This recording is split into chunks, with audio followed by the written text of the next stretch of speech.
பச்சை மரம் உயிர், தூய்மையான காற்று, நிழல், காய், கனி என்று மனிதர்களுக்கு உணவாகவும் மருந்தாகவும் பல நன்மைகளை தரக்கூடிய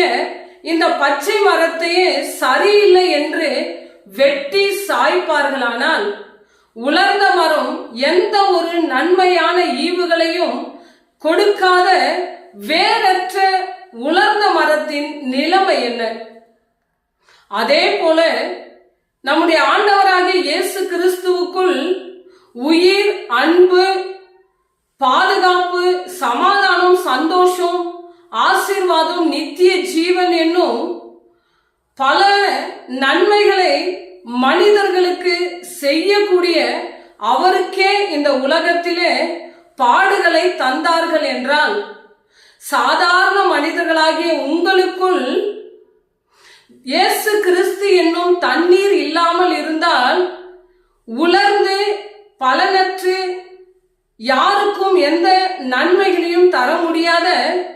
வேறற்ற மரத்தை போன்று காணக்கூடிய உங்களின் நிலைமை என்ன என்று. ஆதலால் இயேசு கிறிஸ்து என்னும் தண்ணீர் உங்களுக்குள் இருந்தால்,